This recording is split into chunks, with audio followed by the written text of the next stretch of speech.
Hello students, so how are you all. कैसे हैं आप सब लोग। मैं मुकेश जहांगीर, आपका केमिस्ट्री टीचर। तो अपने यूट्यूब चैनल एमजेस इनऑर्गेनिक में अपन कर रहे हैं पीरियोडिक टेबल। पीरियोडिक टेबल का अपन ने टॉपिक स्टार्ट कर लिया था आयोनाइजेशन एनर्जी। आयोनाइजेशन एनर्जी के लिए ये थर्ड लेक्चर है। अगर आप डायरेक्ट यहीं से देखते हैं, जिन स्टूडेंट्स को इसकी एप्लीकेशंस में दिक्कत होती है तो डायरेक्ट यहां से देख लें। कंप्लीट टॉपिक पढ़ना है तो आप पूरे टॉपिक को फॉलो करें। मैंने अपने YouTube चैनल में जो ऊपर ऑप्शन आते हैं ना, वीडियो, फिर प्लेलिस्ट, फिर चैनल, तो प्लेलिस्ट में जाएं, वहां पर पीरियोडिक टेबल को सर्च करें। वहां पर आपको सभी टॉपिक्स मिलेंगे पीरियोडिक टेबल के 1 बाय 1। वैसे तो चैप्टर वाइज टॉपिक वाइज कर रहे हैं अपन, लेकिन साथ ही साथ उन सभी लेक्चर्स के साथ साथ मैंने टॉपिक को भी मेंशन किया कि ये टॉपिक कौन सा है। चाहे आपको इफेक्टिव न्यूक्लियर चार्ज पढ़ना है तो वो देख सकते हैं, एटॉमिक रेडियस देख सकते हैं, आयोनाइजेशन। तो सारी कहानी आप समझ गए हैं। चलिए शुरू करते हैं। मैंने यहां बोला कि एप्लीकेशंस ऑफ आयोनाइजेशन एनर्जी। अपन आयोनाइजेशन एनर्जी की हेल्प से क्या क्या कर सकते हैं, तो क्या क्या नहीं कर सकते ये देखिए आप लोग। ठीक है, चलो देखिए। सबसे पहले फर्स्ट है इलेक्ट्रोपॉजिटिव करंट।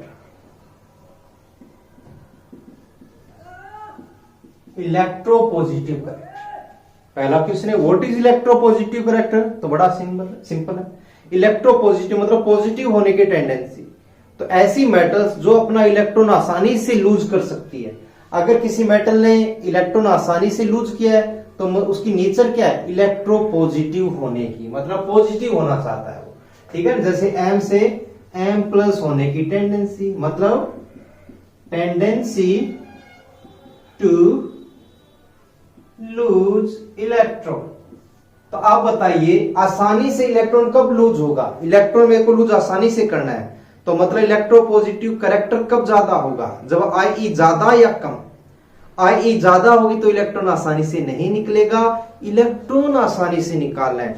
तो अगर आयोनाइजेशन एनर्जी कम होगी, इलेक्ट्रॉन आसानी से निकलेगा, इलेक्ट्रोपॉजिटिव कैरेक्टर बढ़ेगा। तो देखिए इसका मतलब क्या है, एक दूसरे के अपोजिट जाता है तो इनवर्सली प्रोपोर्शनल। तो 1/I। आई थिंक आप लोगों को ये बात समझ में आई। ठीक है, अगला point number 2, metallic character. Again metallic character का मतलब क्या होता है, मेटल्स की नेचर क्या होती है। मेटल्स की नेचर क्या होती है, इलेक्ट्रॉन लूज करने की। तो फिर से वही कहानी, क्या, जो इलेक्ट्रॉन आसानी से लूज करेगा उसका मेटेलिक कैरेक्टर ज्यादा होगा। और इसका मतलब ये कि उसकी आयोनाइजेशन एनर्जी। बात क्लियर। इलेक्ट्रॉन लूज करना है, टू लूज इलेक्ट्रॉन। ठीक है, तो जो इलेक्ट्रॉन जितनी आसानी से लूज करेगा वो उतना ही अच्छा मेटेलिक कैरेक्टर शो करेगा। ठीक है, और point number 3, reactivity of metal. ये सारी एप्लीकेशंस है इसकी। ठीक है, किसकी, आई की। अब एक बात आइए, मेटल, कोई भी मेटल ज्यादा रिएक्टिव कब होगी, कब होगी कोई भी मेटल रिएक्टिव। मेटल्स की नेचर क्या होती है, इलेक्ट्रॉन लूज करने की। तो ऐसी कोई मेटल जो अपना आसानी से इलेक्ट्रॉन किसी को दे देगा, मतलब लूज कर देगा, तो वो रिएक्टिव है। तो रिएक्टिव होने से क्या हो जाएगा, रिएक्टिव हो जाएगा। लेकिन रिएक्टिव होगा कब, इलेक्ट्रॉन आसानी से कब लूज करेगा। इलेक्ट्रॉन आसानी से लूज तब करेगा जब उसकी आयोनाइजेशन एनर्जी क्या हो, कम हो। आपको पता है जैसे NaCl बनाते हैं, आपने 10th में पढ़ा है। अगर आप टारगेट के स्टूडेंट्स हैं तो आपने 11th 12th में पढ़ा है। मेटल जैसे सोडियम है, सोडियम NaCl से बना है, जो टेबल सॉल्ट है NaCl से बना है। तो यहां पर मेटल रिएक्टिव है Na। कैसे, Na ने क्या किया, अपना इलेक्ट्रॉन आसानी से लूज किया। और जो मेटल अपना इलेक्ट्रॉन आसानी से लूज करती है वो उतनी ही अच्छी क्या होती है, मेटेलिक कैरेक्टर शो करती है, वो उतनी ही अच्छी रिएक्टिव होती है, और उसका इलेक्ट्रोपॉजिटिव कैरेक्टर उतना ही ज्यादा होता है। तो यहां पर ये जो 3 पॉइंट्स मैंने किए ये बिल्कुल कॉमन है। ठीक है, तो यहां पर अगर मैं ऑर्डर पूछूं इन तीनों का ही, ठीक है, जो ऑर्डर है अपना फर्स्ट, सेकेंड, थर्ड, एग्जाम में कोई क्वेश्चन आ जाता है, जैसे आपको बोल दिया ऑर्डर बताइए, lithium, sodium, potassium, rubidium, Be, Mg, Ca, ऐसा क्वेश्चन आ गया कि इनके मेटेलिक कैरेक्टर का ऑर्डर बताओ। क्वेश्चन आ गया कि इनके रिएक्टिविटी ऑफ मेटल का ऑर्डर बताओ, क्वेश्चन आ गया कि इलेक्ट्रोपॉजिटिव कैरेक्टर का ऑर्डर बता। तो आपको पता है कि अब दोनों में ही अपन ग्रुप्स में टॉप टू बॉटम जा रहे हैं, और टॉप टू बॉटम जाएंगे तो क्या होता है, पीरियोडिसिटी मैंने बताया कि आयोनाइजेशन एनर्जी कम होती है, और आई कम होगी मतलब इनकी रिएक्टिविटी, मेटेलिक कैरेक्टर और इलेक्ट्रोपॉजिटिव कैरेक्टर ज्यादा हो।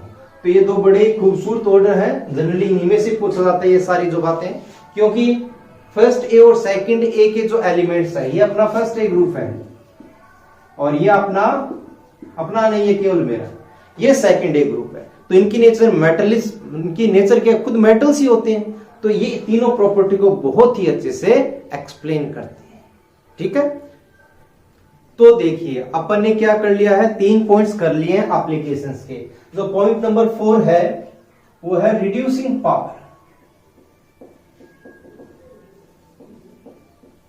रिड्यूसिंग पावर का मतलब क्या होता है, जैसे आपने क्लासेस में पहले पढ़ चुके हैं, रेडॉक्स में और भी अलग अलग चैप्टर्स में इसके बारे में डिस्कशन होता है।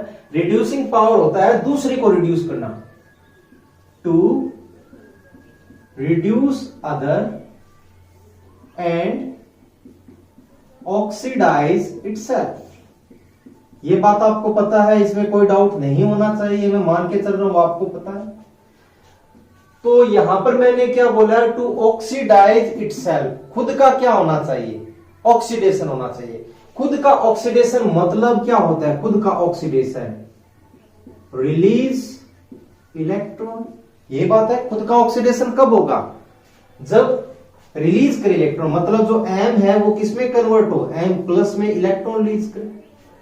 तो बात तो वही आ गई। अब इलेक्ट्रॉन रिलीज करने की टेंडेंसी, तो इलेक्ट्रॉन रिलीज या एमिट करने की टेंडेंसी क्या होती है अपनी, आयोनाइजेशन एनर्जी। तो इसका मतलब ये भी क्या होगा, इनवर्सली प्रोपोर्शनल। ठीक है, कंसेप्ट समझ में आई होगी, दोबारा से देख लें। रिड्यूसिंग पावर का मतलब होता है to reduce other and oxidise itself. खुद का ऑक्सीडेशन मतलब रिलीज इलेक्ट्रॉन। इलेक्ट्रॉन रिलीज करने की स्टाइल अपनी ये है, इस स्टाइल से इलेक्ट्रॉन रिलीज करता है। ठीक है, तो इलेक्ट्रॉन रिलीज ज्यादा कब करेगा, जब देखिए ये गर्मी,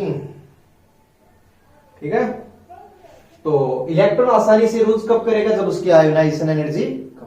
ठीक है, ये बात समझ में आई होगी आपको। अब यहां पर देखिए मैं एक आपको ऑर्डर बताता हूं, ये ऑर्डर, तो लिथियम, सोडियम, पोटेशियम, रुबिडियम और सीज़ियम। रिड्यूसिंग स्ट्रेंथ का अगर आपको ऑर्डर बताने के लिए बोले तो आप यही कहोगे, टॉप टू बॉटम आई कम होती जाती है तो रिड्यूसिंग पावर बढ़ता जाएगा।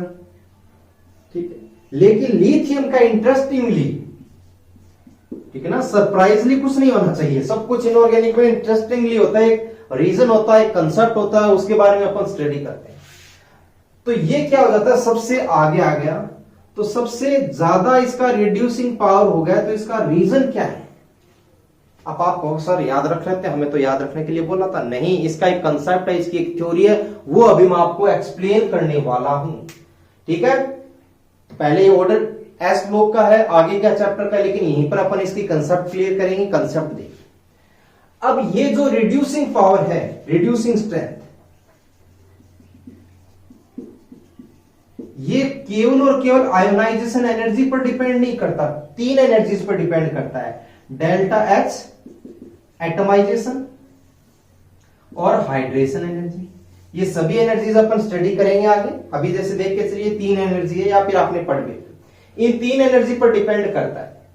तो कैसे इस पर डिपेंड करता है ये देखिए, आपको दिया हुआ यहां पर मान लीजिए कोई मेटल है, जैसे लिथियम था, मेटल हमेशा सॉलिड स्टेट में मिलता है और रिड्यूसिंग पावर हमेशा एक्वस सॉल्यूशन में चेक की जाती है, ये आपको ध्यान में होना चाहिए। ये नहीं केवल आयोनाइजेशन एनर्जी, इलेक्ट्रॉन निकाल दिया, रिड्यूसिंग पावर हो गया, फिनिश। जरूर रिलेट करता है, इस पर डिपेंड करता है, पावरफुली करता है। पावरफुली क्या, तभी तो यहां पर इतनी सारी के लिए ऑर्डर फेवर कर गए।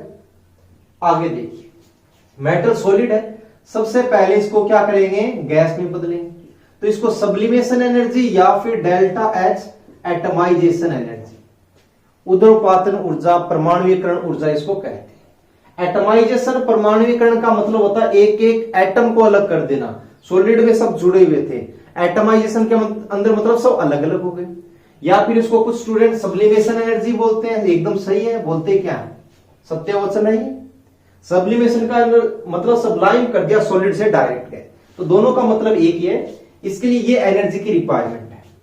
अब गैसियस स्टेट से आप इलेक्ट्रॉन निकाल सकते हैं, तो मैंने इलेक्ट्रॉन निकाल दिया M प्लस गैसियस, तो ये एनर्जी होती है आपकी ionisation energy, no doubt. Next, अब देखिए यहां पर जैसा मैंने आपको बताया, ये हमेशा एक्वस सॉल्यूशन में चेक किया जाता है।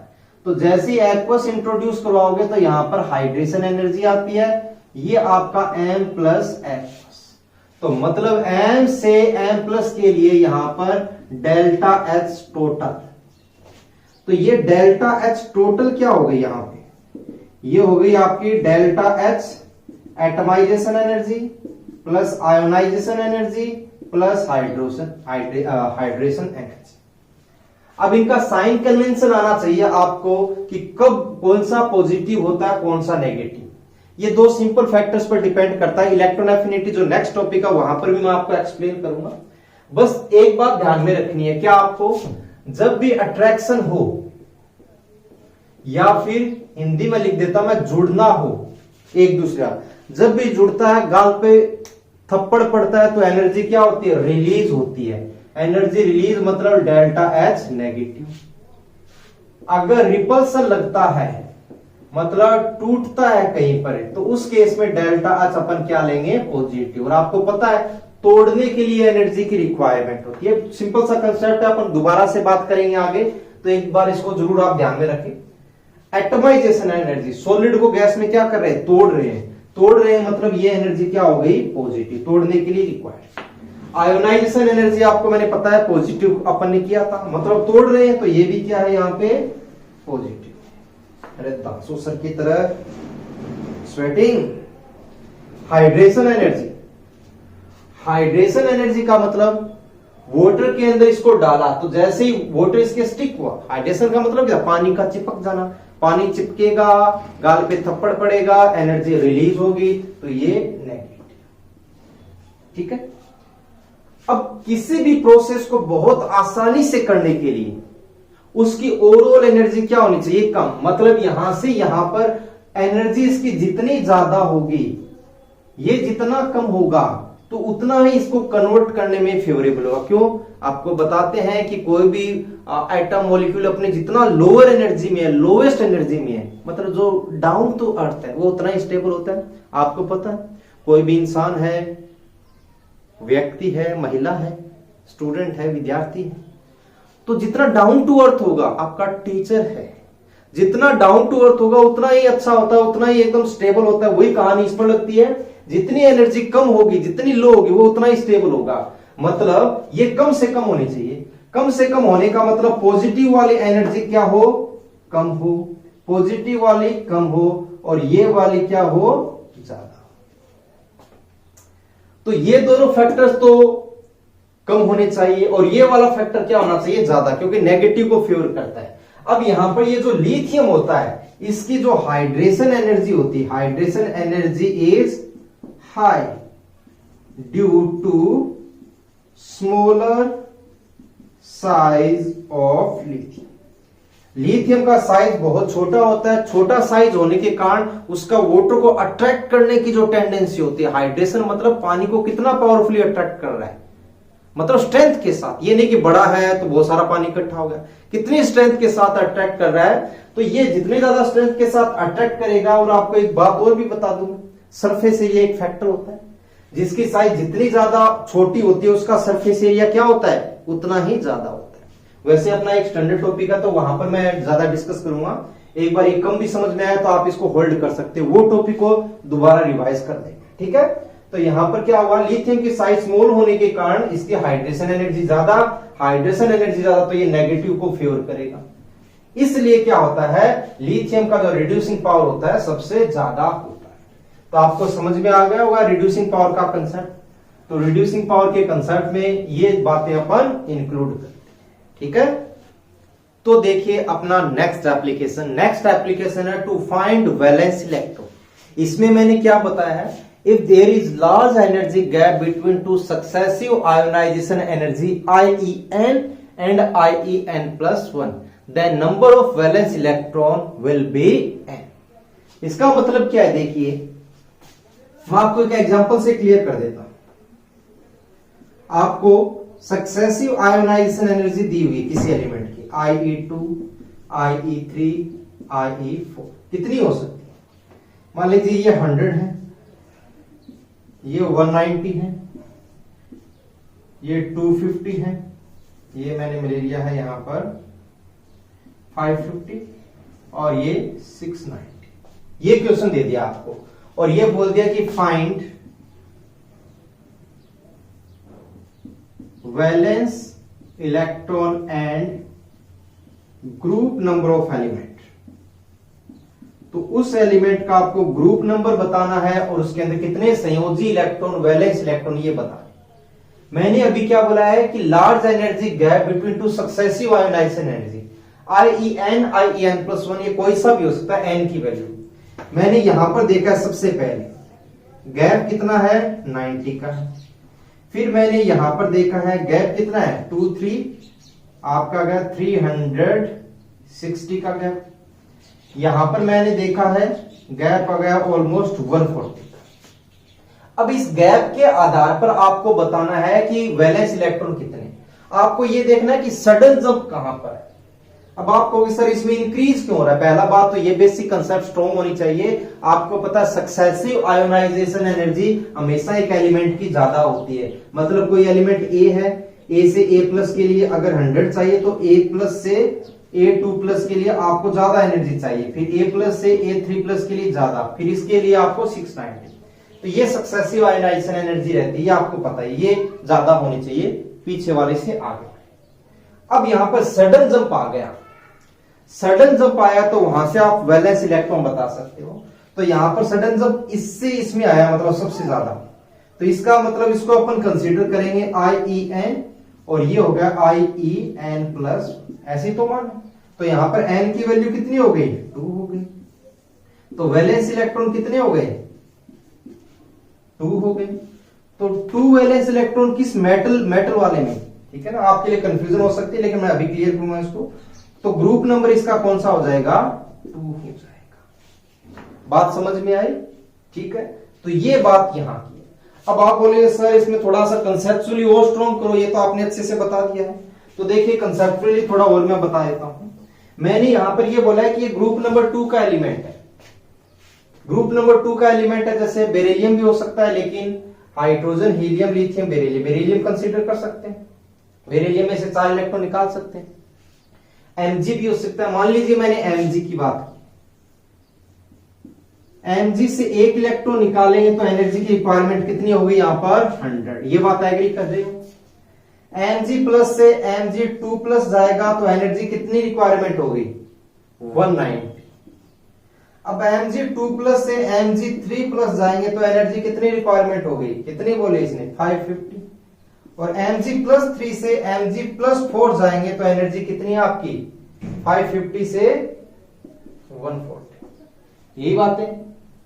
अब बात देखिए, सबसे ज्यादा गैप पहला इलेक्ट्रॉन मेटल से निकालना आसान है, दूसरा 90 नहीं, दूसरा कितना है 190। दूसरा पहले से थोड़ा मुश्किल, लेकिन Mg2+ से Mg+3 में जाओगे तो ये सबसे ज्यादा गैप आएगा। क्यों? क्योंकि आपको पता है Mg का कॉन्फ़िगरेशन क्या होता है, बोलिए 2s2 2p6 and 3s2। 1 electron निकाला तो 3s1 बचा है, एक और निकाल दिया तो पीछे 2s2 2p6 बचेगा। और आपको पता है 2s2 2p6 एक स्टेबल कॉन्फ़िगरेशन है, इसमें से इलेक्ट्रॉन निकालना मुश्किल होता है। तो रीजन ये है कि जो वैलेंस इलेक्ट्रॉन निकल जाते हैं सारे, तो उसके बाद में एक स्टेबल इनर्ट गैस कॉन्फ़िगरेशन आ जाता है, और स्टेबल इनर्ट गैस कॉन्फ़िगरेशन आएगा तो उसमें से इलेक्ट्रॉन निकालना बहुत बहुत मुश्किल होता है। इसलिए उसके एनर्जी का अमाउंट अचानक से बढ़ जाता है। मतलब ये गैप भी बढ़ेगा, ये बढ़ेगा तो नो डाउट ये गैप भी बढ़ेगा। तो ऐसे कोई भी क्वेश्चन आए तो आपको क्या करना है, हमेशा सडन जंप को चेक करना है। सडन जंप के अकॉर्डिंग आप उस एलिमेंट के बारे में बता दोगे कि वो एलिमेंट कौन से ग्रुप का है। अब इसमें एक क्वेश्चन और भी आ सकता था। क्वेश्चन आ गया कि उस एलिमेंट के ऑक्साइड का फॉर्मूला क्या होगा। तो ऑक्साइड का फॉर्मूला क्या होगा, आपको पता है M पर +2 चार्ज, O पर -2 चार्ज, तो क्या बन गया यहां पर MO। उसके नाइट्राइड का फॉर्मूला क्या होता है, नाइट्राइड पर -3 चार्ज, M+2 N3, तो उस केस में क्या हो जाता M3N। तो इस तरीके के क्वेश्चन आपसे पूछे जा सकते हैं। एक और बहुत इंपॉर्टेंट मैं क्वेश्चन लेने वाला।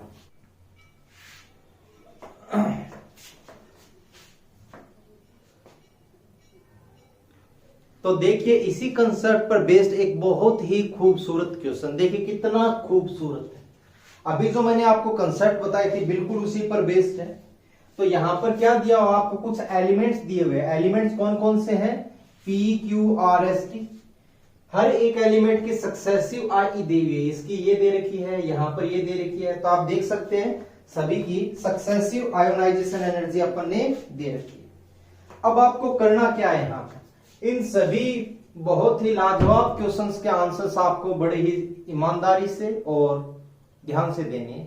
तो आप एक बार वीडियो को पॉज करके इनके आंसर देने की कोशिश करिए। एनसीईआरटी का एक बहुत ही इंपॉर्टेंट क्वेश्चन है आयोनाइजेशन एनर्जी का, जिसके अंदर बहुत बहुत सारी कंसेप्ट्स इन्वॉल्व है। ठीक है, तो चलिए मैं स्टार्ट करता हूं। 1 2 3 4 5 6 7 8 9 10। यहां पर देखते हैं, पहले क्वेश्चंस पर बाद में जाते हैं, पहले यहां पर आ जाइए। आप ये देखिए सडन जंप आपको कहां दिखाई दे रहा है, इसमें सडन जंप है कहीं पे, ये यहां पर देखिए।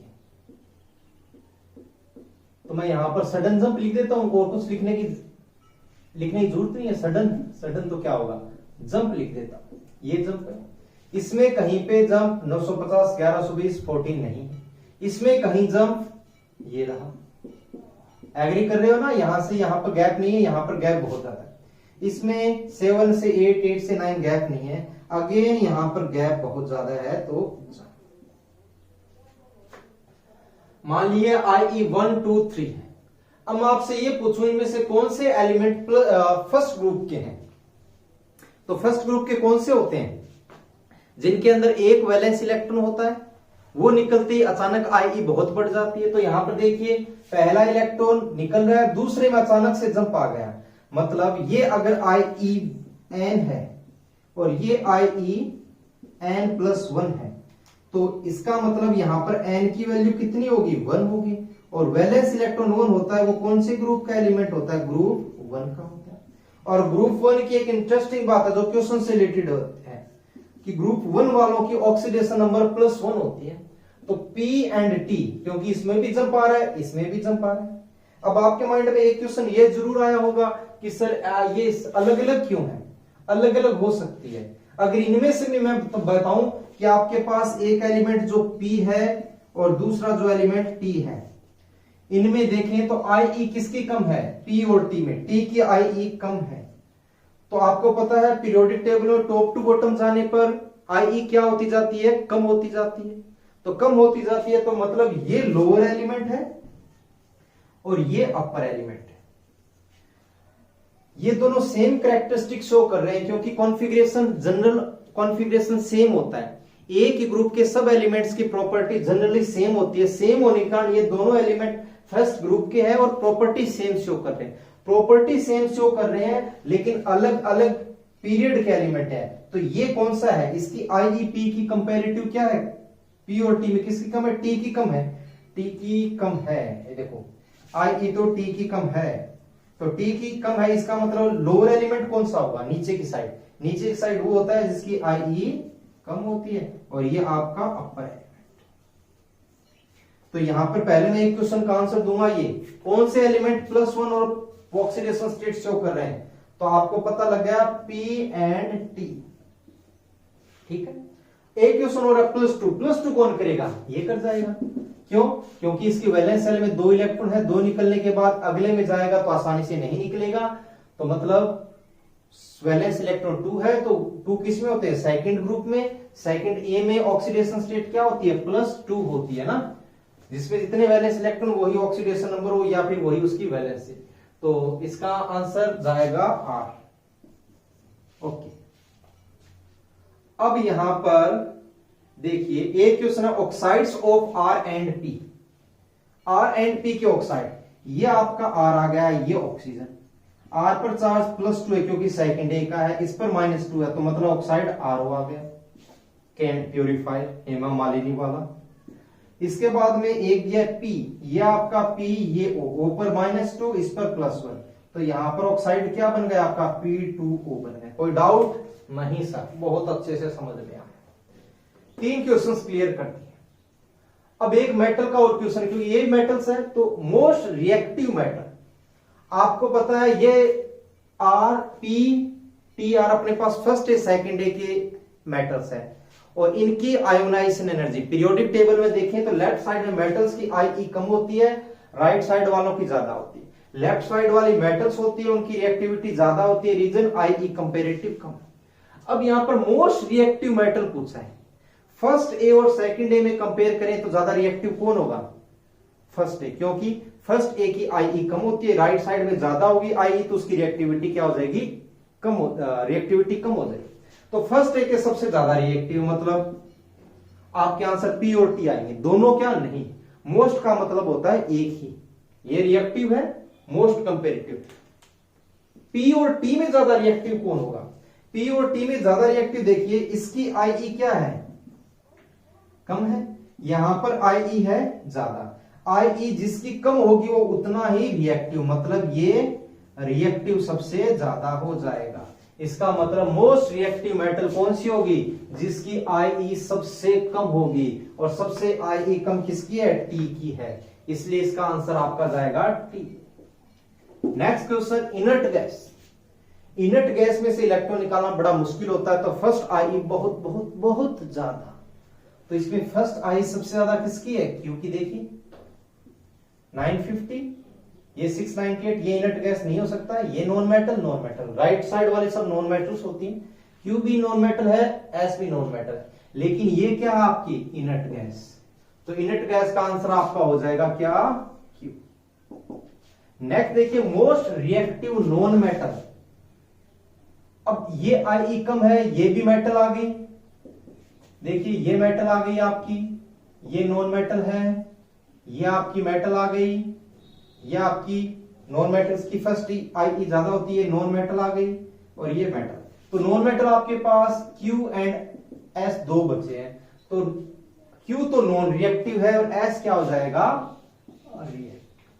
तो बड़ा इंटरेस्टिंग क्वेश्चन है, एक एक पॉइंट को आप ध्यान से समझे, बहुत इंपॉर्टेंट क्वेश्चन, ठीक है।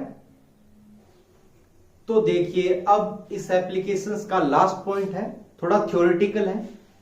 इसमें क्वेश्चन किस तरीके से पूछा जाता है वो मैं आपको बताऊंगा, पहले देख लीजिए। इसमें बोला गया है कि ऑक्सीडेशन नंबर की स्टेबिलिटी को चेक किया जाता है, किस तरीके से? देखिए, if there is if difference of two successive I is less than 11 electron volt, 11 electron volt का सक्सेसिव आई के बीच में गैप है, तो उस केस के अंदर हायर ऑक्सीडेशन स्टेबल होती है।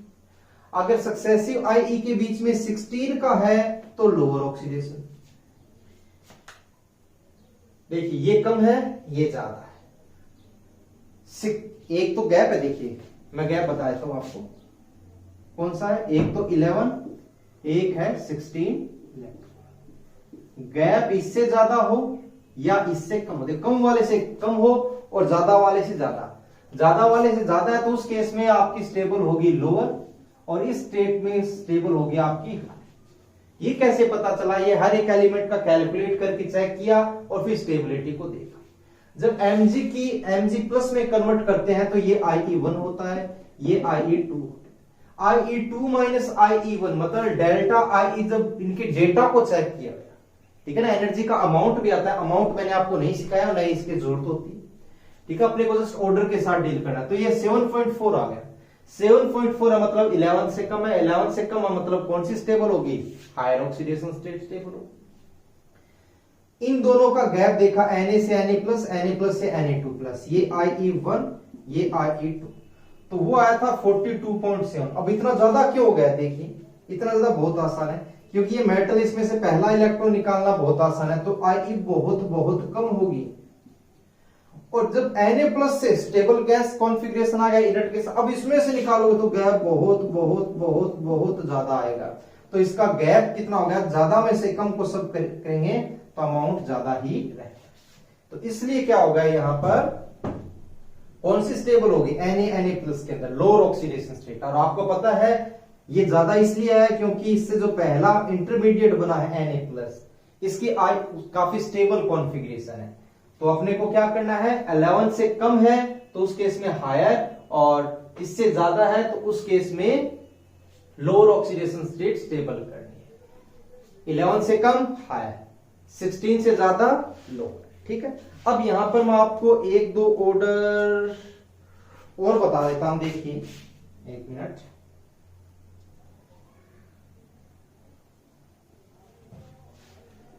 थोड़ा सा मैं इसको क्लीन कर देता हूं।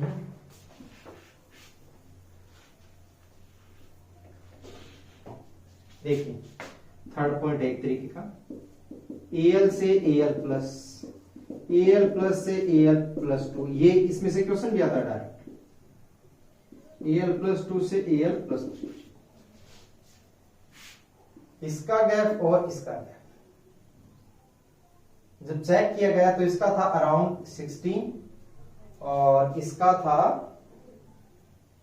हाई स्टेबल है तो लोअर है, इसका अबाउट 6 इलेक्ट्रॉन, ये लगभग अमाउंट गैप आ गया। तो अब आप एक बात बता सकते हो Al+2 और Al+3 के अंदर क्या, कि अगर 11 से कम है तो उस केस में कौन सी स्टेबल होगी, बताइए, हायर होगी या लोअर हो।